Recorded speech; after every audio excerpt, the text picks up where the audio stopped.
Le courtage immobilier est une profession exceptionnelle. Les privilèges sont nombreux. Vous pouvez générer un revenu à la hauteur de vos aspirations, vous êtes totalement libre dans la gestion de vos plages horaires, et vous avez la chance de relever le défi de devenir chef d'entreprise. Tout ça en aidant les gens à réaliser des transactions immobilières dans les meilleures conditions possibles. Cette profession peut véritablement devenir une grande source d'inspiration, de motivation et de réalisation personnelle. Il faut, toutefois, demeurer conscient du fait que ces privilèges viennent avec certaines responsabilités. Le succès en affaires, surtout lorsqu'on est travailleur autonome, repose sur plusieurs caractéristiques personnelles et sur plusieurs concepts d'affaires qui doivent être pris en charge de manière consciente et délibérée.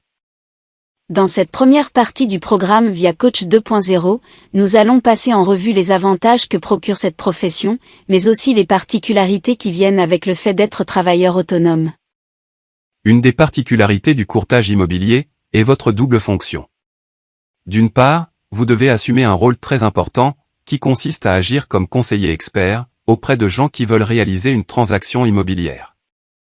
D'une autre part, à titre de courtier immobilier travailleur autonome, vous devez assumer un rôle tout aussi important, qui est celui de chef d'entreprise. Il est primordial de bien comprendre toute l'importance à accorder à ce deuxième rôle. Si vous étiez chef d'une grande entreprise, vous auriez à votre disposition un conseil d'administration, pour vous aider à prendre les bonnes décisions, et faire de votre entreprise un succès. Vous auriez un département, qui s'occuperait de voir à ce que le produit ou service à proposer, soit compétitif, et à la hauteur des attentes des consommateurs. Vous auriez un département des ventes, qui travaillerait conjointement avec le département du marketing, de manière à créer un plan stratégique, pour l'atteinte du chiffre d'affaires désiré. Vous auriez également un département des finances, qui vous proposerait un budget d'opération, et en assumerait le bon déroulement. Bref, vous auriez plusieurs ressources à votre disposition, pour organiser le bon fonctionnement de votre entreprise. Maintenant, étant donné que vous êtes travailleur autonome, vous êtes seul, ici, à assumer ses responsabilités. Vous êtes le seul patron et vous êtes 100% responsable des décisions qui seront prises, et par conséquent, des résultats que vous obtiendrez. Cela représente plusieurs avantages, mais cela implique aussi que vous devrez développer une discipline de travail, et des habiletés, qui bien souvent, ne font pas partie de notre bagage initial.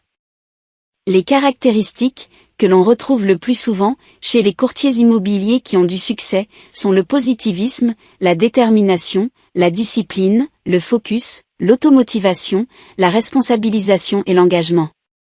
De plus, ces gens ont développé des aptitudes en leadership, en communication et en création de partenariats d'affaires. Toutes ces caractéristiques et aptitudes favorisent, bien sûr, l'atteinte du succès en affaires. Toutefois, pour avoir du succès, il n'est pas obligatoire de toutes les maîtriser.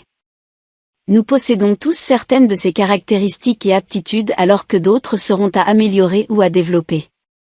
Sachez, dans un premier temps, que le succès en affaires, c'est avant tout, une question de décision, puis d'organisation et d'action.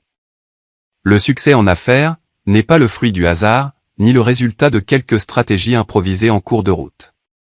Le succès en affaires, ça se travaille, ça se développe, ça se construit, et c'est accessible à tous les courtiers immobiliers.